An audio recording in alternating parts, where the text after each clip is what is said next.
नमस्कार दोस्तों, Hindu religious stories में आपका स्वागत है।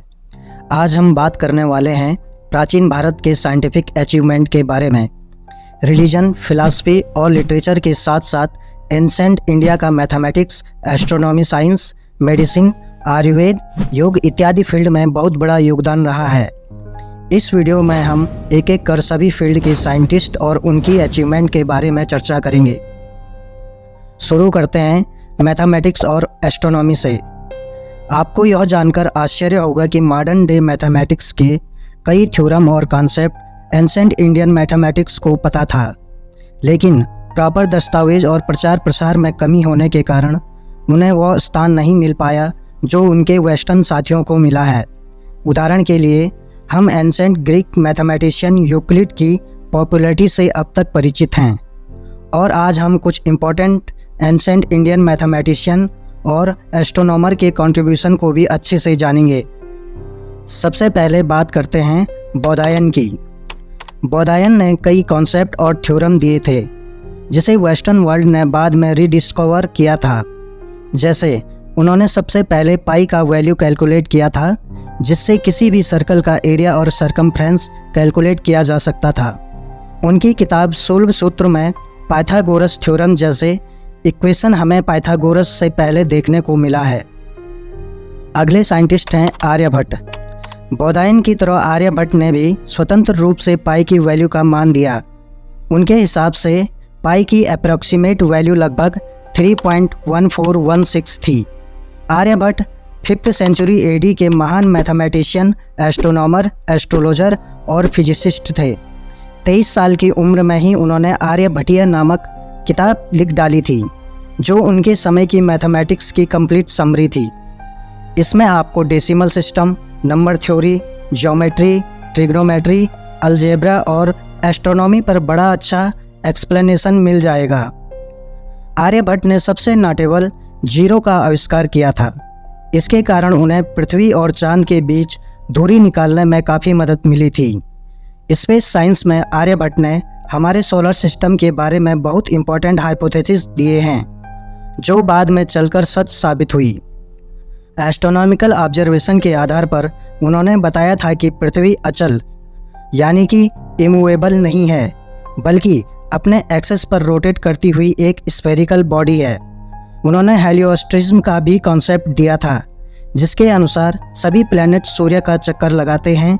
इसके अलावा उन्होंने सोलर और लूनर एक्लिप्स यानी कि सूर्य और चंद्र ग्रहण का साइंटिफिक एक्सप्लेनेशन भी दिया था, जिसके बाद लोगों को पता चला कि एक्लिप्स राहु, केतु या किसी राक्षस के कारण नहीं होता है। उनके इन्हीं महान कंट्रीब्यूशन के लिए 1975 में लॉन्च हुए भारत के सबसे पहले सैटेलाइट का नाम आर्यभट्ट रखा गया था। आर्यभट्ट के बाद 7th सेंचुरी एडी में जन्मे ब्रह्मगुप्त ने मैथमेटिक्स को नई ऊंचाइयों पर पहुंचा दिया था।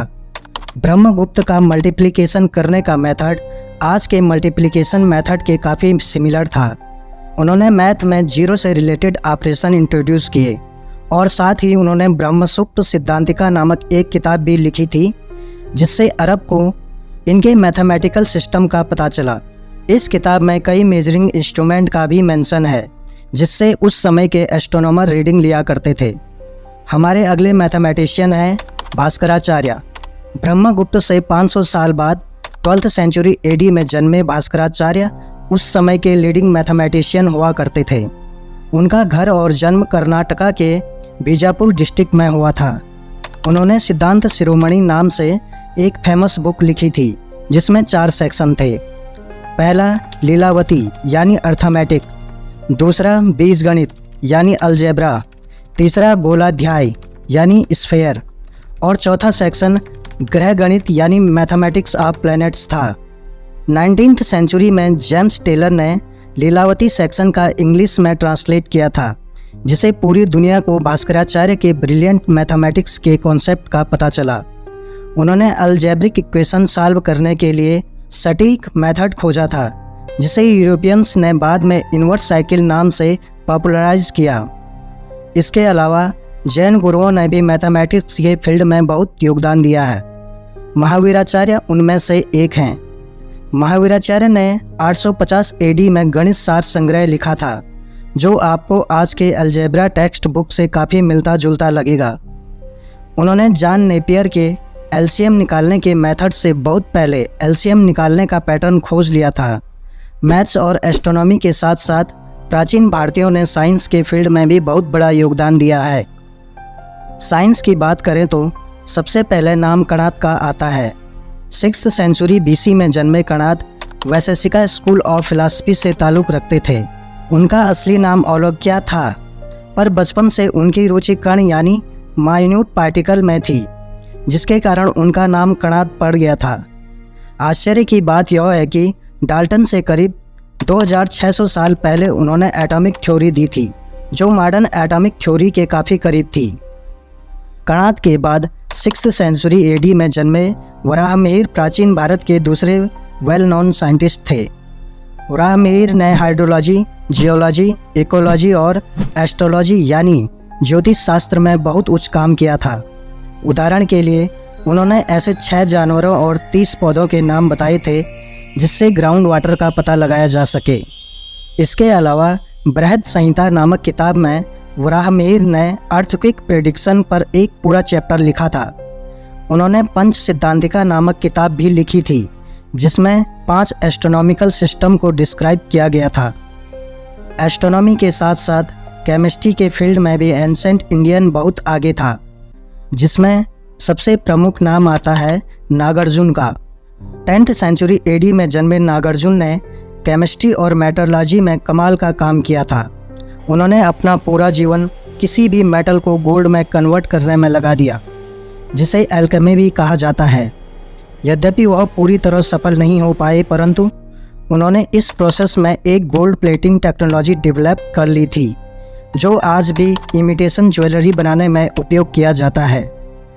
रस रत्नाकर किताब में उन्होंने गोल्ड, सिल्वर, टीन, कॉपर जैसे मेटल के एक्सट्रैक्शन मेथड पर बहुत डिटेल में लिखा था।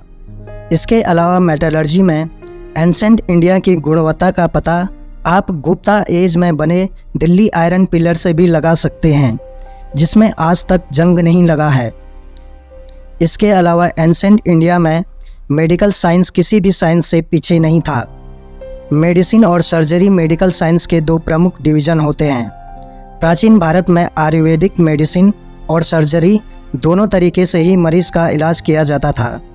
आयुर्वेद मेडिसिन में अत्रिय ऋषि और चरक का नाम सबसे पहले लिया जाता है। अत्रिय ऋषि द्वारा लिखी गई किताब अत्रिय संहिता दुनिया की ओल्डेस्ट मेडिकल बुक में से एक है। उसके बाद चरक आयुर्वेद के महारथी डॉक्टर थे। वह महाराज कनिष्क के राजवैद्य यानी रॉयल डॉक्टर हुआ करते थे। काफ़ी रिसर्च के बाद उन्होंने चरक संहिता लिखी, जिसमें विभिन्न बीमारियों के कारण और इलाज दोनों के डिटेल डिस्कशन किया गया था, जो आज भी रेलिवेंट है। मेडिकल साइंस के दूसरे डिवीज़न सर्जरी के फील्ड में सुश्रुत का हाथ पूरे एंसेंट इंडिया में कोई नहीं पकड़ सकता था। प्लास्टिक सर्जरी में राइनोप्लास्टी, कैटरेक्ट सर्जरी और ऑटोप्लास्टी के लिए सुश्रुत आज भी याद किए जाते हैं। उस समय नाक या कान काट देना कॉमन पनिशमेंट हुआ करता था। ऐसे में सुश्रुत द्वारा दी गई सर्जरी से लोगों को नई पहचान मिली।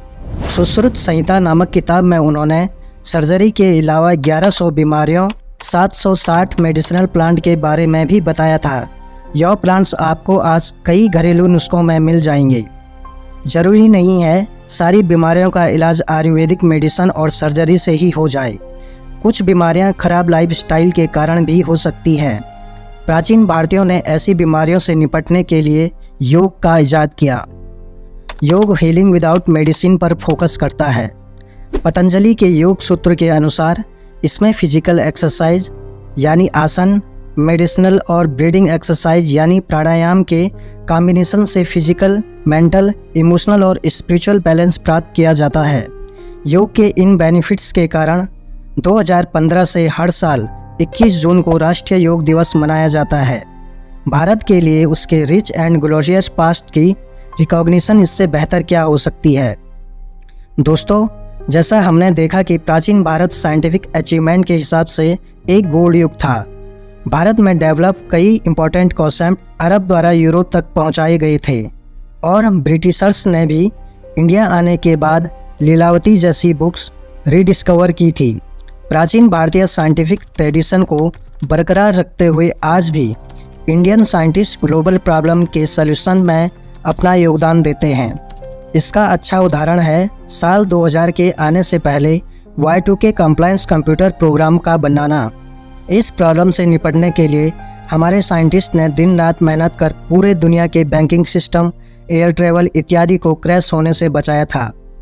हिस्ट्री सीरीज का यह एपिसोड आपको कैसा लगा कमेंट सेक्शन में ज़रूर बताएं। धन्यवाद। जय हिंद।